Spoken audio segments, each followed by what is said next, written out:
Good day! Are we digitally ready? This is the question that teachers and learners are probably asking right now. With the advent of DepEd's Digital Rise program, the Open Educational Resources, or OER, was woven together and finally realized. This project prioritizes the necessity to enhance the digital literacy skills of every teacher and learner in the country. Our OER mission is to connect the disconnected. OER is indeed an innovative initiative with a lofty aim to get disconnected schools and last-mile schools connected through ICT even without an internet connection. It is designed to cater to the need of these schools for interactivity, digitalization, and delivery of 21st century skills that will ensure that every learner is future ready.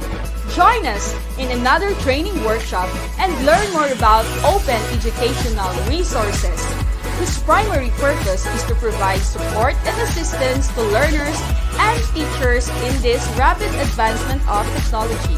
Our goal is to build and strengthen the capabilities of public and private teachers, school heads, and supervisors by teaching you to create and design interactive, localized, and contextualized instructional materials for teaching using basic, advanced, and proficiency software and tools.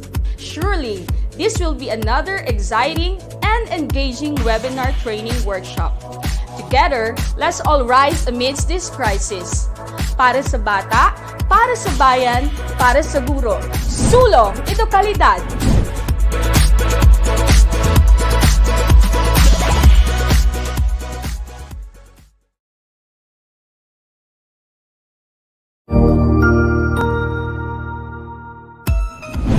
Mabuhay! Good day to all! I am your tutor Madge. Welcome to Itulay, a free online tutorial, an initiative of the Department of Education, Information and Communications Technology Service, Educational Technology Unit, ICTS EdTech. This program is aimed at helping and assisting learners from kindergarten, senior high school, ALS, Alive and SPED learners. Aside from answering the modules, the Itulay is offering programs which you will surely look forward to. Together with our parents and teachers, the Itulay will bridge the gaps where difficulty and ease meet in learning new knowledge and skills. So, let us prepare our module, pen and paper. Ready your mind to see and hear worthwhile and interesting lessons. Let us now study and learn, together with our volunteer online tutors. Tara na!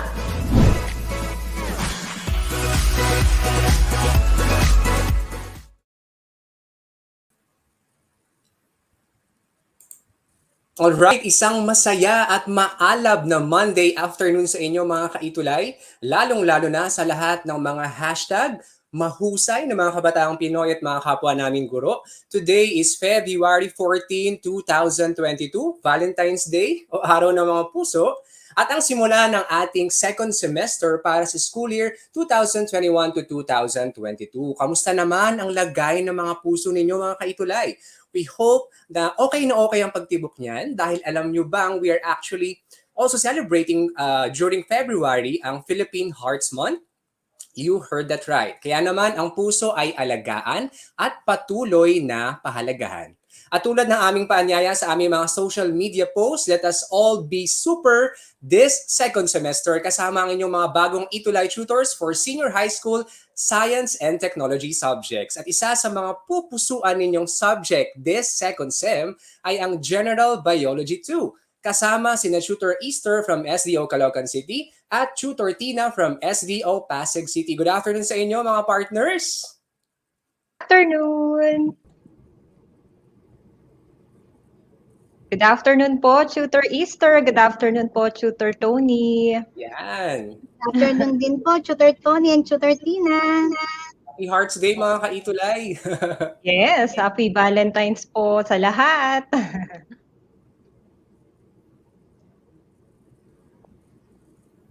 Alright, I think we can proceed na. Ayan. Take it away, Tutor Tina and Tutor Oh. Easter.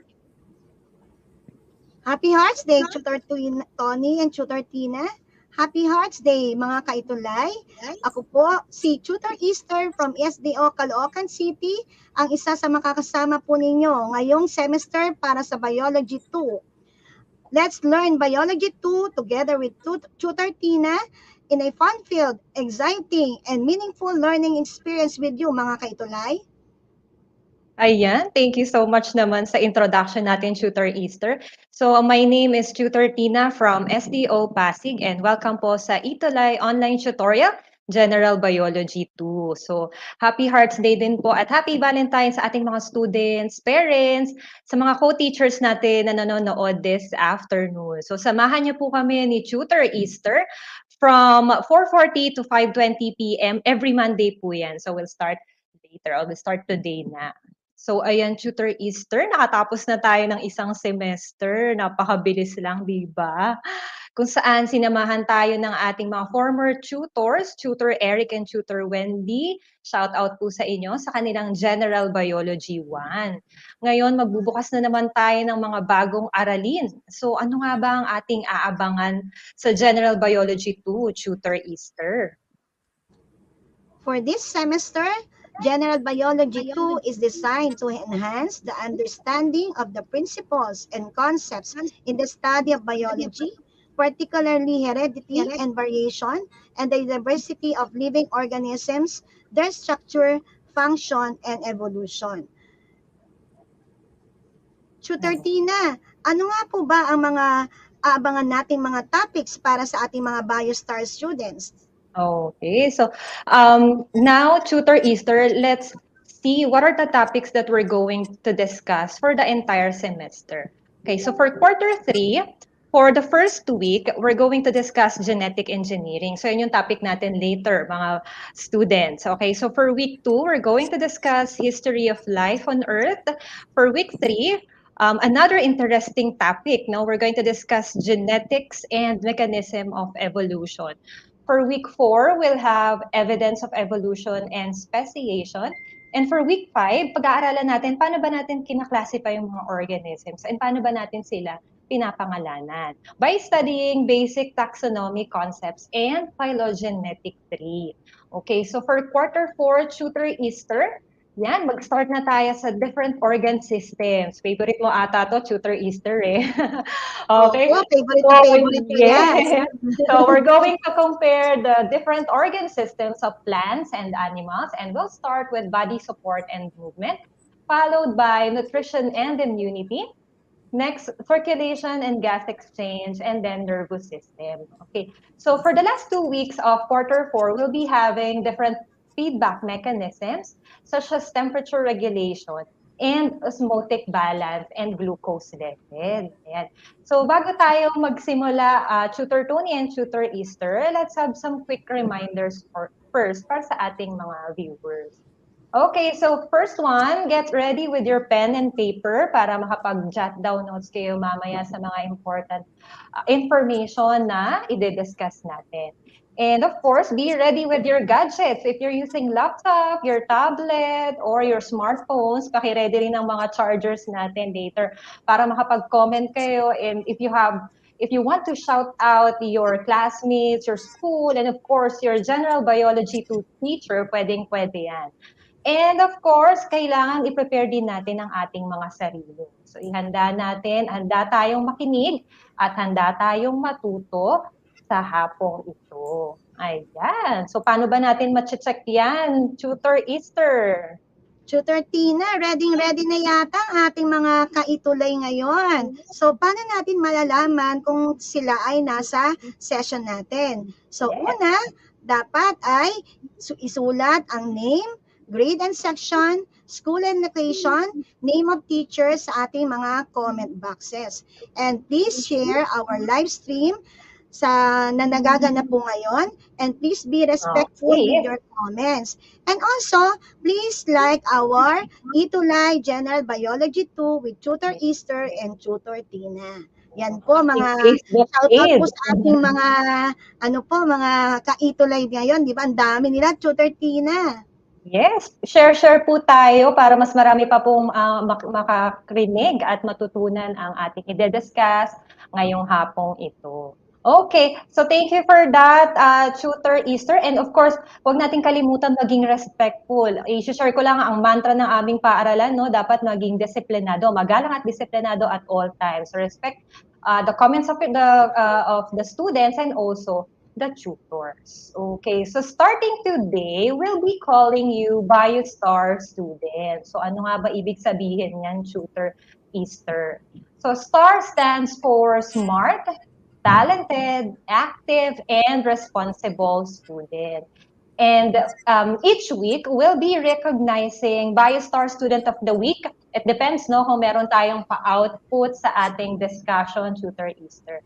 And hindi lang yan. Kung meron tayong BioStar Student, of course, meron din tayong BioStar Teacher of the Week, and meron din tayong BioStar Partner Schools. Yan. So, siguro after this semester, magkakaroon tayo ng recognition, no? Tutor Tony and Tutor Easter para sa mga...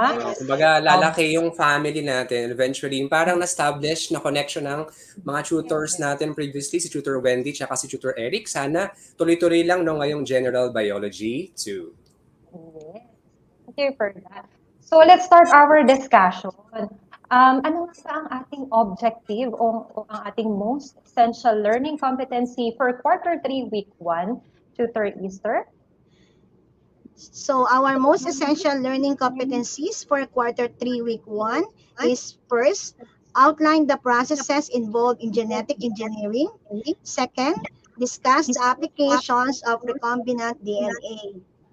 So let's start, Tutor Tina, with our recap. Okay.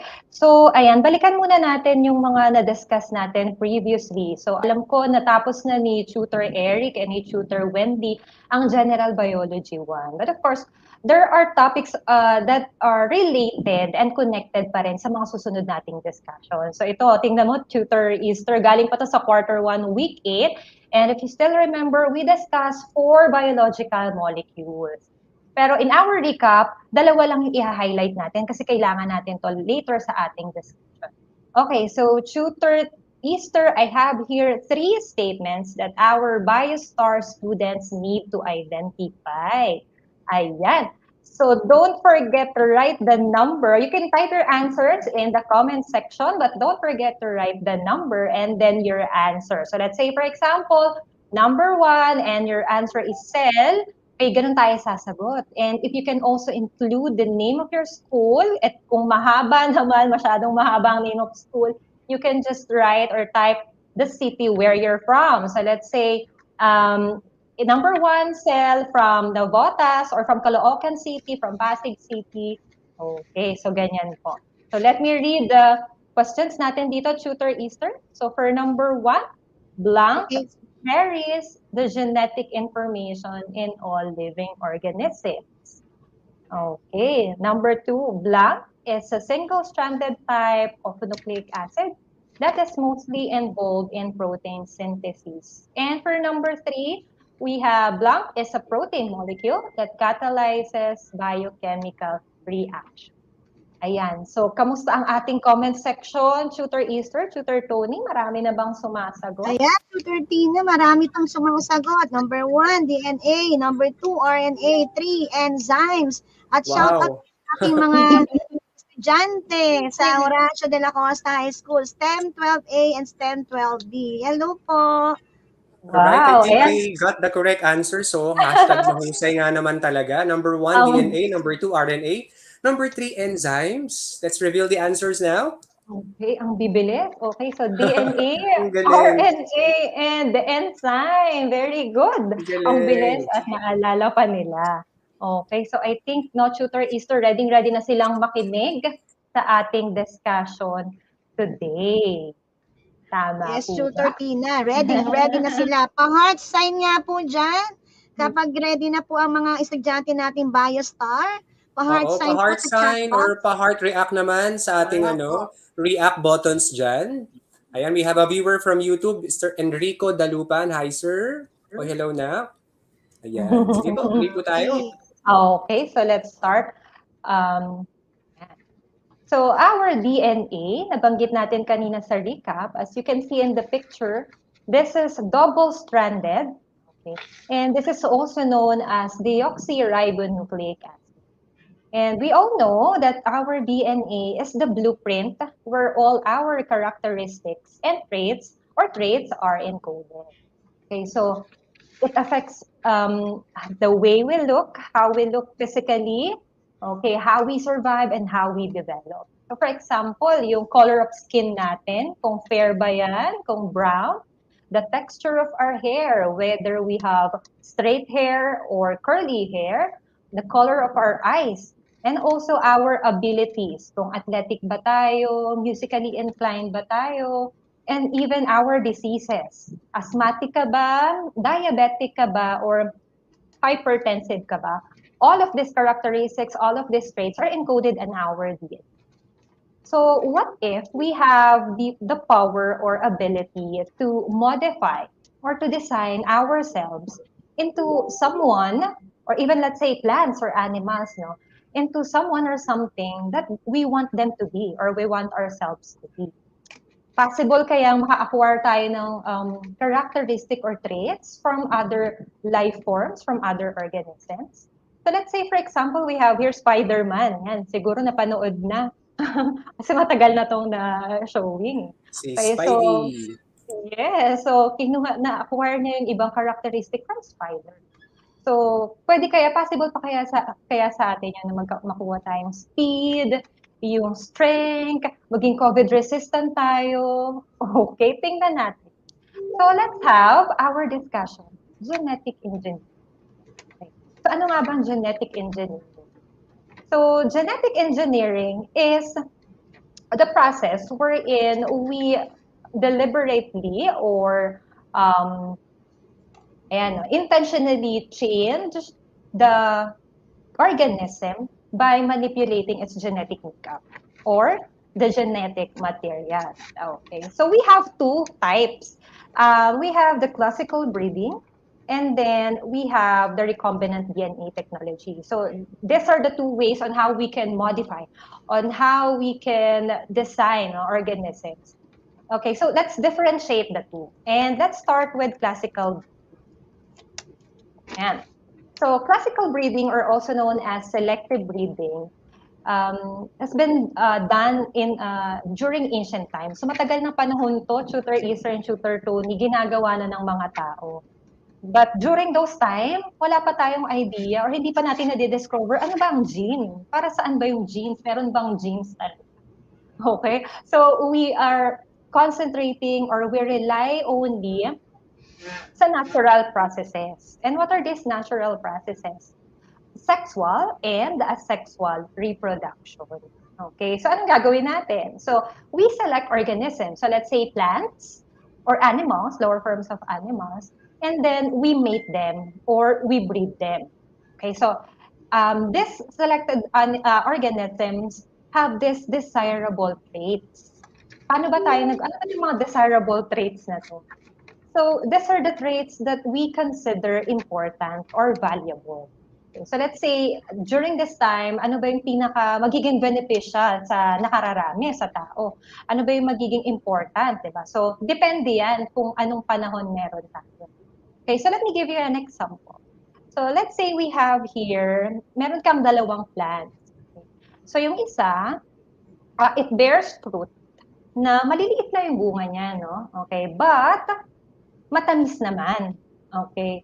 And then you have another plant. Yung plant na to, it bears fruit that is big, pero hindi naman siya ganun katamis. So gusto mo sana magkaroon ng plant na magbubunga siya, not only big in size, but also sweet at the same time. Okay, so gagawin natin classical breeding. So we have to breed this. And paano natin gagawin yon? We'll be using, of course, the reproductive organs of animals. Ng plants. And what is it? Of course, the flower. And alam naman natin na merong female part and male part ang flower, di ba? So, pistil and stamen, respectively. So, we have to do the controlled pollination. So, yung pollen from the stamen ay ilalagay natin sa pistil. Okay? So, one way lang yon of having classical breeding. So, then the offspring, hindi lang basta sweet, or hindi lang basta malaki, magkakaroon tayo ngayon ng big and sweet fruit. Ayan, so ganyan sa classical breeding. So tingnan natin ano pa ba yung mga product of classical breeding na ang tagal na palang ginagawa, no? Hindi lang tayo ganun ka-aware of that. So let's say we have this pet. Ayan. Meron ba tayong mga gantong pet? The Siberian Husky. Siberian Husky. Yes. Okay, so this one is also product of classical breeding. So kung titingnan natin siya, mukha siyang wild animal, mukha siyang wolf, but well domesticated, 'di ba? Napakaamo na niya sa tao. So, ang ginawa daw is from the wolf, and then we have this well domesticated, so maamong type of ng aso, then pinag-breed sila. Okay, and then this one, as they have the offspring, so this one is very unsuited na for the wild. Hindi na niya kayang mag-live sa wild because of the characteristic na nakuha, which is domesticated and maamo sa tao. Okay, so tingnan pa natin yung ibang product of classical breed. Okay, so we have guapo. Okay, from the name itself, malalaman na natin, Favorite ko yan. diba? Wow! Saan ba marami niyan? Tutor Tony. Sa palengke, the joke. Okay, so obviously, it's from guava and apple, di ba? So, apple. hindi natin sila. But if you try to compare it with the typical guava, this guapol is large. So, mas malaki siya. Yes. And kung i-compare natin yung texture ng balat, okay, it's very smooth, unlike yung typical na guava, di ba? Parang dami niyang bumps. And yan, so favorite ni Tutor Tony. So pag kinagat ba natin yan, Tutor Tony, napaka-crunchy ng flesh niya, just like apple. At saka, ano yan, rich in vitamin C. Yes, Kaya favorite rich in ko yan. vitamin C. So kaya ngayon, since rich in vitamin C siya, hindi ka na lang kakain ngayon ng basta maliit na guava. Ngayon makakain ka na ng mas malaki at mas maraming vitamin C na maipoprovide. Okay, so let's go to another example. We have makapuno. Okay, so this one is also a product of classical breeding. And if you try to compare it with a typical coconut, as you can see, ang kapal no coconut meat niya, di ba? And very smooth, very soft, jelly-like. So, kaya siya tinawag na makapuno dahil entirely, almost mapuno na niya yung buong laman. So, dahil ganyan siya kakapal, halos wala ka nang makuhang coconut juice. So, unlike the typical coconut, na mas marami yung juice compared sa coconut. Sa meat. So, ginagamit yan panghalo minsan sa halo-halo. Yan, di ba? Sa mga kakanin, sa mga desserts. Yes. Toppings, di ba? Pang topping. Favorite ko yan. Uy, favorite naman ni Ma'am. Makapuno, opo. Si Tutor Easter naman ay makapuno. Ito, for sure, favorite nating lahat to. Another product would be the Wagyu beef, which is so premium, napakamahal. Napakamahal yan. Yeah, at bakit nga ba siya premium? Compared sa Angus beef, meron pa tayong Angus beef, pero mas mahal pa daw ito. Yes. So, usong-uso to sa mga steak. So, well done ba? Medium rare. Bakit nga? Ano bang special dito kay Wagyu beef? Siya, napakamahal. Okay, so as you can see in the picture, the fat and meat is evenly distributed. Diba? So kung if you going to compare it with the regular beef cattle, merong part na ang kapal ng meat, then ang kapal din ng fats. So, alam natin, aminin natin, masarap yung lasa ng taba, di ba? Pero nakaka-guilty naman siyang kainin kung napakakapal niya. So, at puro meat lang yung kakainin mo. So, this time, sa Wagyu beef, hindi ka na magigilty na, ay, unhealthy kumain ng fats because hindi naman siya ganun ka-concentrated. It's well-distributed. The fat and the meat is well-distributed. And Guilt-free. Yeah. Hindi siya ganun medyo pricey nga lang. Ganun nga lang siya kamahal. Kasi ang pag-aalaga din sa ating mga Wagyu cattle, iba din. No? Iba yung kinakain nila. And then, yung time, yung months, yung length ng pag-aalaga ay nagmamatter. Kaya ganyan kaganda yung kanilang napoproduce na meat. Okay, so those are just a few examples of products of classical breeding. So kung i-discuss natin lahat, no, hindi tayo aabot sa time natin. So let's discuss the steps. Paano ba natin ito ginagawa? Okay, so first one, we have to decide first which trait is important or beneficial at this moment. Ayan, napakalaking factor dyan ng human, of course. Kasi tayo ang beneficiary nitong mga. Okay, and then after deciding which trait is beneficial or significant, you have to check the parents. I mean, you have to select the organisms which of this exemplify or nagmamanifest ng trait or desired trait na gusto. Okay, and then once na may makita ka na, you going to mate them. Ipag-mate natin sila or i-breed natin sila.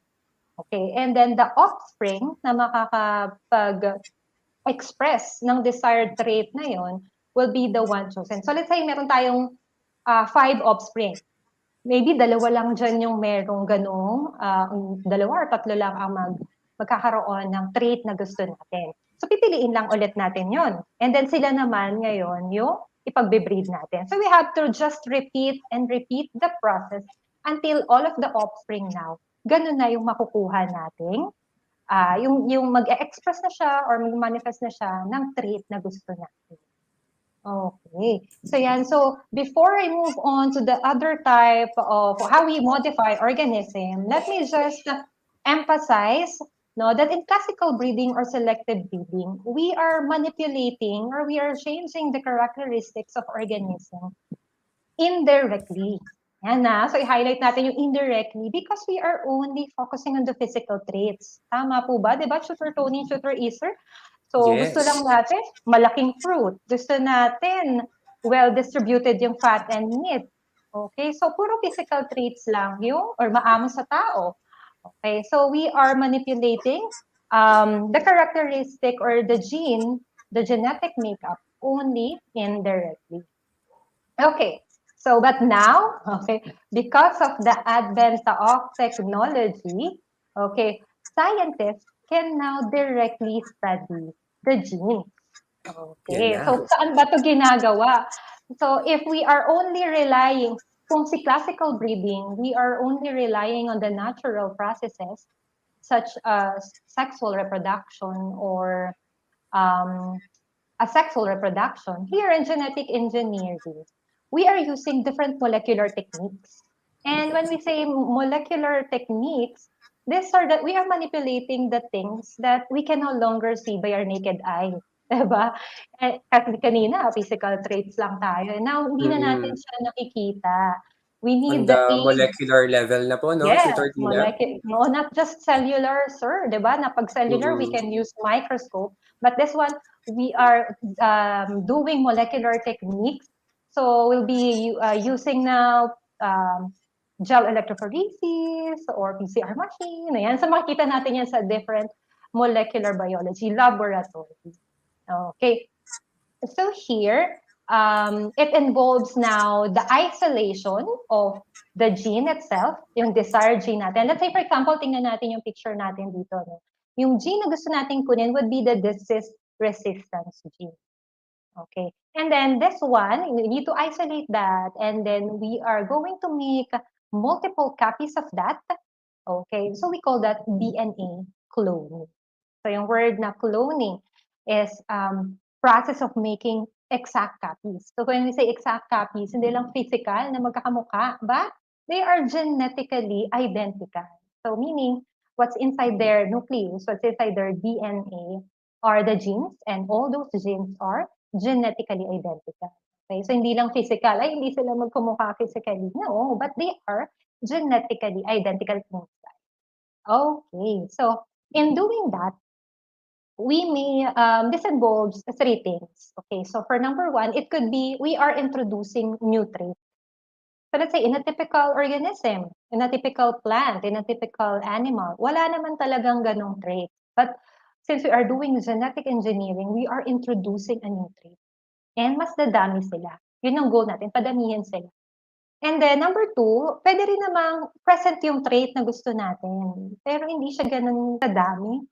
So we need to enhance that present trait by increasing the expression of the desired trait. Or pwede rin namang present si trait, pero may nag-i-inhibit sa kanya from the inside. So what we're going to do is to disrupt that inhibition or inhibiting factor nila. Okay, so yun. It could be these 3 things, whether we introduce new traits or pwedeng nag-enhancement lang tayo by increasing. Ile-level up ang mga traits? Yes. Or Parang sa Itulay, level up? yes, be the best, di ba? And then for number 3, i-enhance din natin by just disrupting the inhibition. Yan, syempre maraming mga kumukontra sa buhay. So kailangan nating, i-disrupt yung mga nag-i-inhibit. Okay. So let's go now to the entire process. Okay, how do we create recombinant DNA? Paano nga ba ginagawa? So this is the process. So medyo overwhelming, but we'll try to discuss it one by one. Okay, so first, we'll be needing 2 things. Ano ba yung kailangan natin? We'll be needing 2 DNA from 2 different sources. Okay, so one is from the cell. This is the donor cell that contains our gene of interest. So kanina, yung example natin will be the disease-resistant gene. Okay, na ilalagay natin sa plant. Yung example natin kanina from the previous slide, I think that's a wheat or any crop na gusto nating maging disease-resistant. Okay, and then another na kailangan natin would be a bacterium that contains also the DNA we call plasmid. Alright, so i-isolate natin sila. Ayan. So ano ba ang plasmid? Okay. So si plasmid, as you can see in the picture, this one is a small circular DNA. Okay. We also call this Tutor Tony and Tutor Easter as extra chromosomal DNA. Why? Because this is separated from the actual DNA. Meron na kasi talagang DNA, the bacterial chromosome. But this is separated. Okay, nakahiwalay siya. Alright. And so si plasmid natin will act as a vector.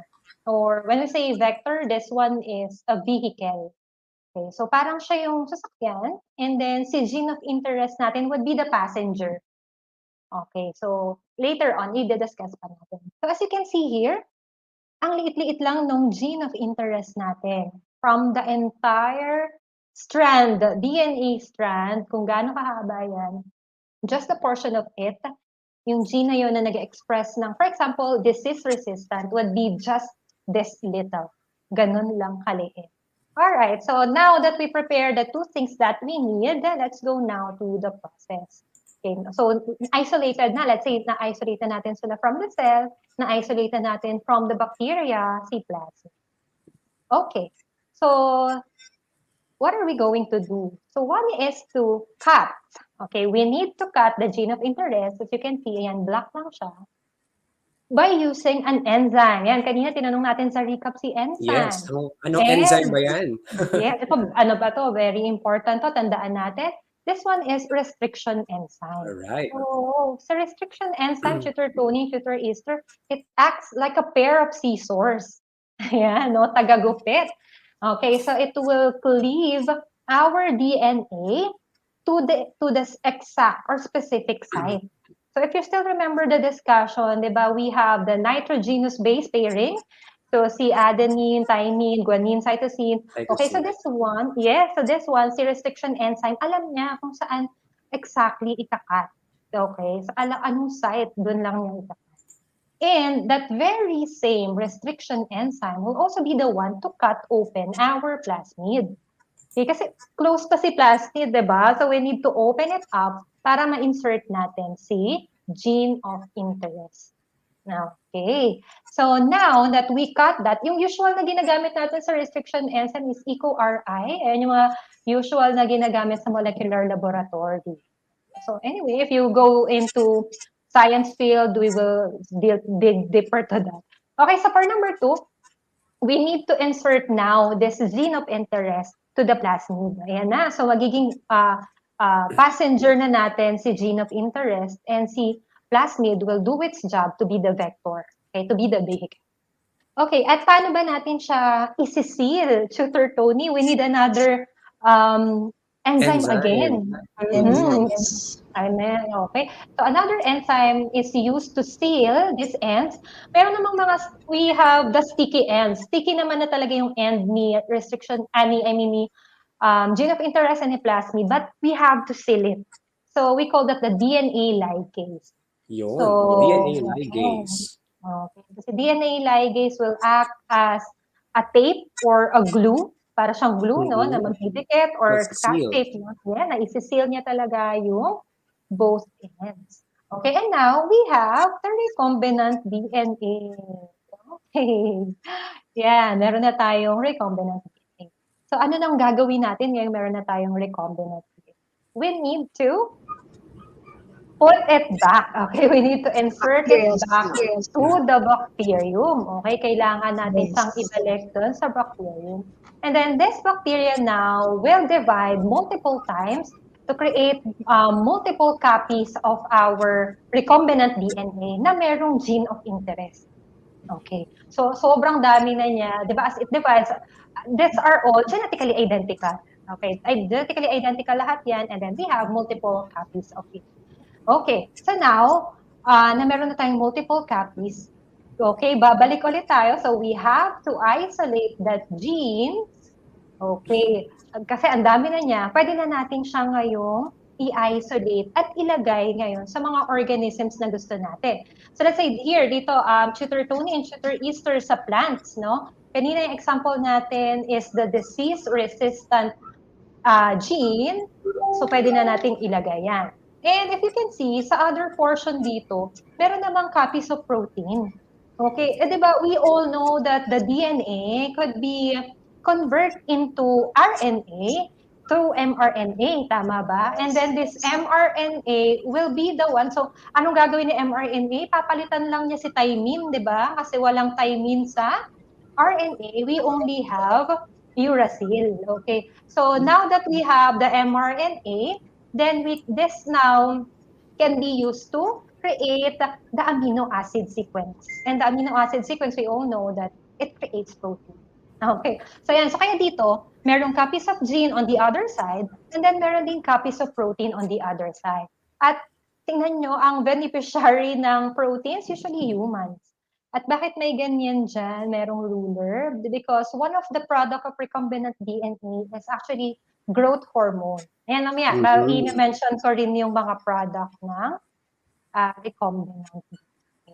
So there you go, the process of how we create recombinant DNA and recombinant DNA technology and the whole process. And these things are done in molecular biology lab. Okay, kaya Yes. hindi lang to basta sa farm, just like practical speaking. We need ayun, yung sobrang place, no, molecular Mga biology. high-end devices and equipment, no? Yes. And pina-perform talaga siya sa mga laboratories and performed by experts. And soon, ang mga senior high school learners natin, mga future molecular biologists yan, di ba? Tutor Easter tsaka Tutor Tina. Yes. Yes, sa mga STEM students. Sa specialized laboratory po, Tutor Tina. Yun. Yan. Diba? Na-controlled yung environment. No? Kailangan malinis. So now, let's go to the genetically modified products. And mostly, genetically modified organism is done to enhance the variety of crops na meron tayo. And very fortunate tayo, no, Tutor Easter and Tutor Tony, because Philippines is one of many countries na very open siya in terms of introduction, in terms of research sa ating mga research and commercialization ng ating mga genetically modified organisms and crops. So example na lang natin would be the corn, BT corn. So BT stands for Bacillus thuringiensis. It's the scientific name siya ng soil-dwelling bacteria, okay, na nakakapag-inhibit to make the corn resistant to corn borer disease. Okay, 'di ba? So ang ganda ng pagka walang BT corn, ganito yung magiging itsura at sayang lang, itatapon lang din or pwedeng ipakain sa manok pero hindi mako-consume ng humans. Okay. Sayang ang pagod ng ating mga farmers. Tama, ang hirap magtanim, ang hirap magpabunga and then ganyan lang mangyayari. Okay, so next one would be the BT eggplant. So BT eggplant also stands for Bacillus thuringiensis. This one naman is making the eggplant resistant to eggplant fruit and shoot borer. Okay, so naranasan ba natin yan? Slice the eggplant. Yes. Merong bisita sa loob. Mga bisita.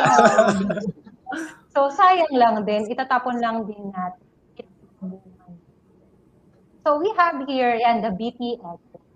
Okay, pero meron na, as of 2015, merong sinubmit ang ating Supreme Court of the Philippines na tinitigil muna yung pagpapadami nitong ating BPX plant because of the potential damage. But other than that, yung iba nating genetically modified plants or product, pwede naman, no? Ito lang talaga. And in fact, the BT corn, ma-mention ko lang na they actually parang naglaan sila ng 1 million hectares for that para lang magtanim ng mga BT ekpat and BT corn na yan. Okay? And those can be found in UP Los Baños.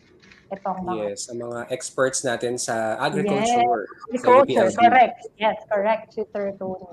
And then we have another one, the golden rice. So si golden rice, what makes it very special is that it contains beta-carotene. And beta-carotene is a precursor of vitamin A, meaning this would be converted to vitamin A. Bakit nga ba?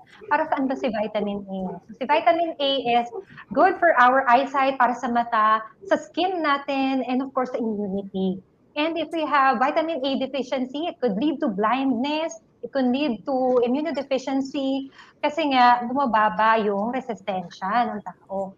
And saan ba natin usually nakukuha ang vitamin A? Sa carrots, sa squash, sa mga meat products.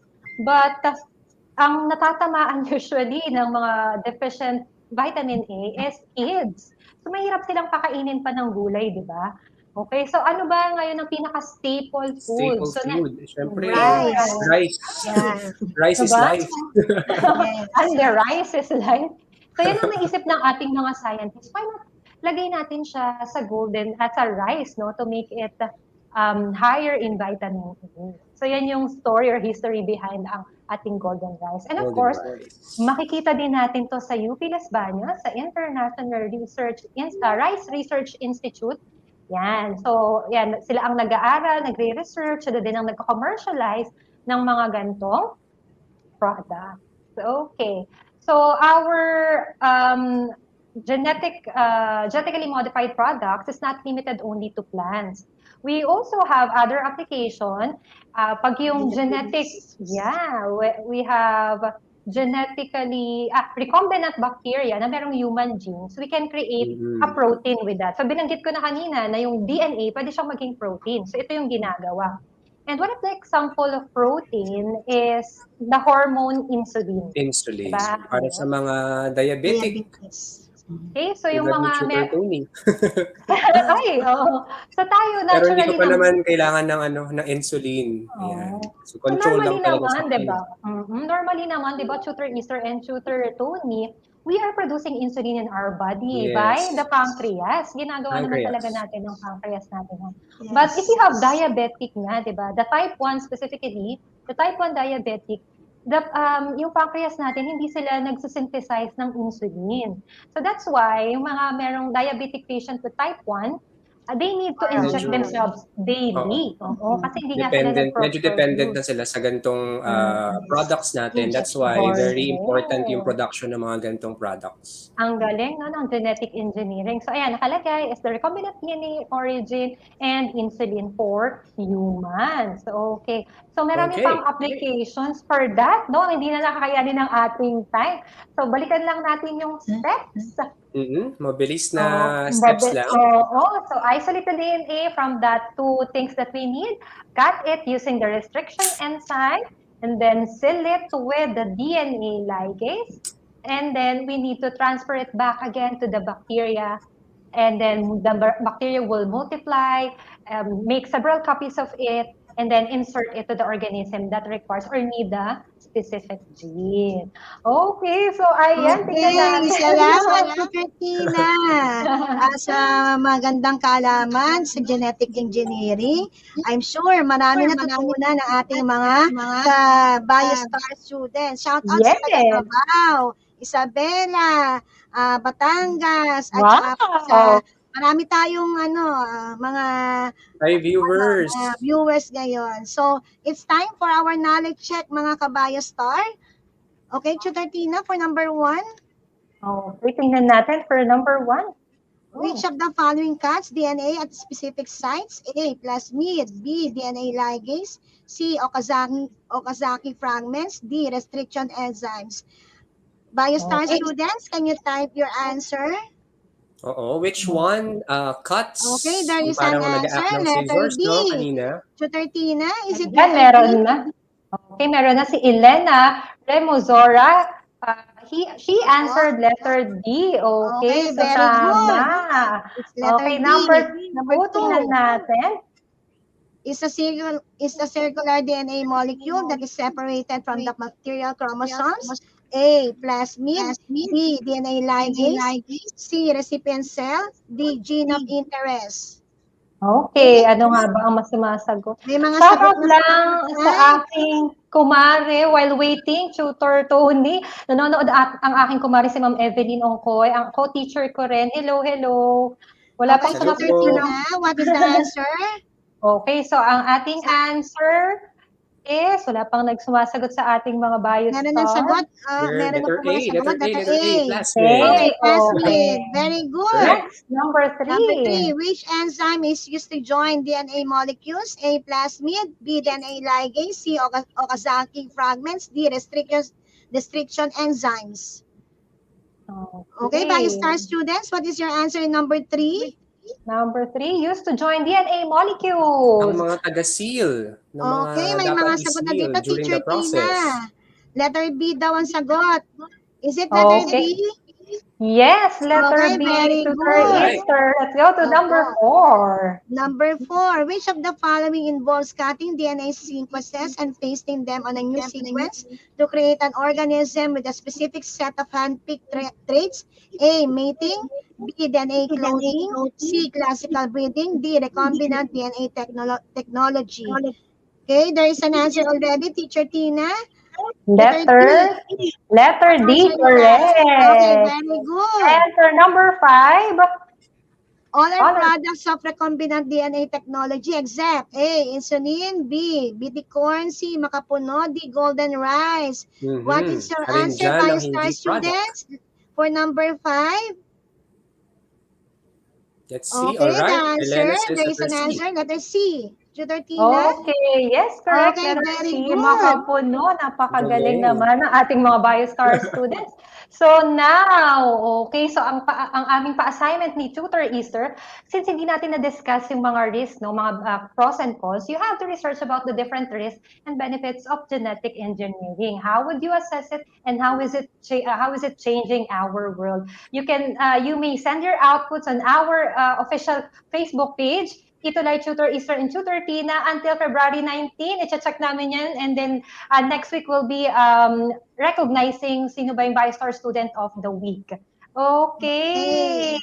Thank you.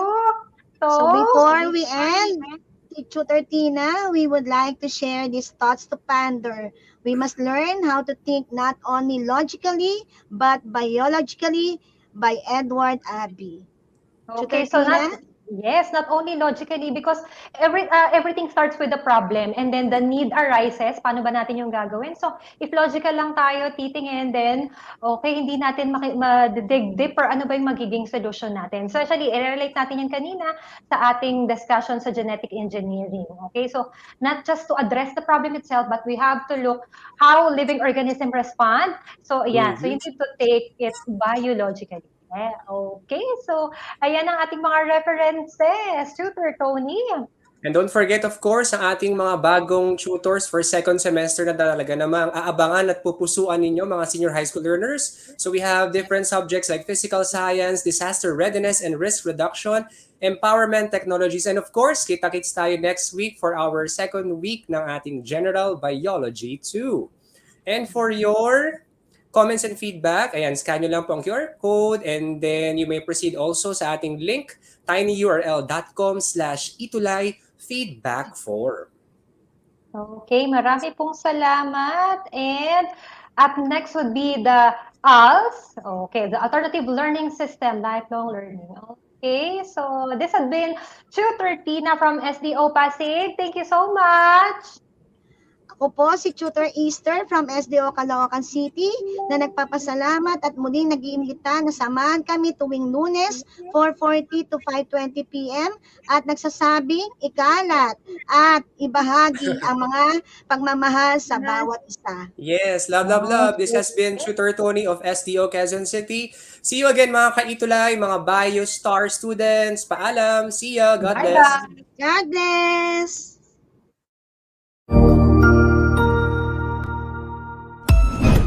Ang husay naman! Natapos mo ang iyong tutorial session kasama ang iyong mahusay na Itulay Tutor. May bago ka bang natutuhan?